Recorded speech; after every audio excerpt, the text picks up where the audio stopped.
qu'est-ce qui fait qu'ici, on peut être chrétien et faire ceci, mais au Congo, Avoir un on est tatou. chrétien, on ne peut pas. Oui, vraiment beaucoup de questions. Et c'était pas évident. Et puis là-bas, j'étais personne. Mais juste se sentir seul, abandonné à soi-même. C'était la première fois de ma vie que je sois loin de tout le monde. Et voilà, quand je suis arrivée aux États-Unis, j'avais pas de famille. Pas du tout. Donc, j'étais la première expérience. Et puis voilà. La première expérience, et puis voilà.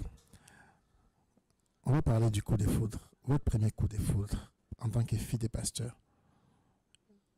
Dites, bon, je suis fille de pasteur.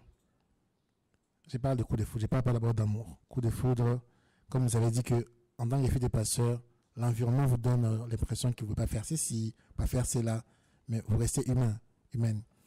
Qu'est-ce que vous dites? Loin des parents, je ne sais pas si c'était avant ou après.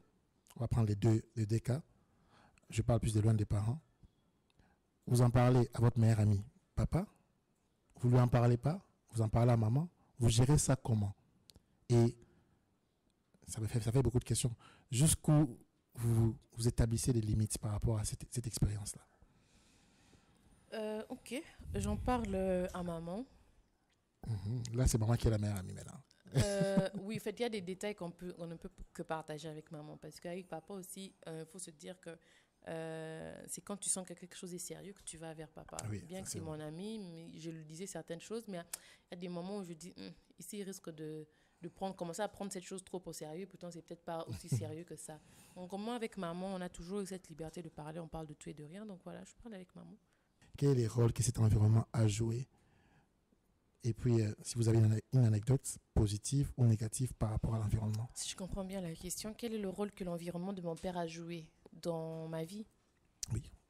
Je pense que de ses qualités, de ses défauts, et dans son environnement aussi des bonnes et des mauvaises choses.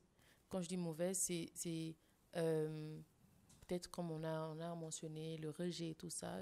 Ça m'a appris au fait dans la discipline.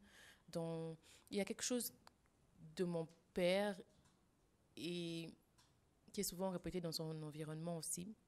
C'est mon père a un cœur différent. Et je pense que ça, c'est quelque chose que je dirais pas que j'ai appris de lui, mais je continue à apprendre parce que je pense pas que je suis encore arrivée à ce niveau-là. D'avoir un cœur aussi aimant, aussi prêt à pardonner et à faire confiance et à donner des chances. Parce qu'on a vu avec lui comment il a donné beaucoup d'opportunités à plusieurs personnes, comment il aime beaucoup la jeunesse, il promouvoit la jeunesse, il promouvoit les talents. C'est quelque chose qui n'est pas donné à tout le monde. Et moi, c'est quelque chose que je prie à Dieu d'avoir et de prendre de lui, parce que je me rends compte de plus en plus j'avance que c'est vraiment pas évident. Surtout de faire confiance, de donner des opportunités aux gens. Il faut vraiment avoir le cœur pour. C'est pas inné. Chez certaines personnes, oui, mais c'est quelque chose qui s'apprend aussi. Je vais aller dans la rubrique que j'aime beaucoup, à cœur ouvert. À cœur ouvert. Maman Eunice, vous allez bien? Très bien. Très bien. Okay. Que représente Atom Smouma pour vous? C'est un coach. Il a aussi été mon pasteur. Et j'ai travaillé à ses côtés, donc. Ah bon? Et c'est mon tonton. C'est mon tonton. Ok. Rwandalo. C'est ma soeur, c'est ma pote, c'est ma meilleure amie, c'est tout quoi. Souffrez que je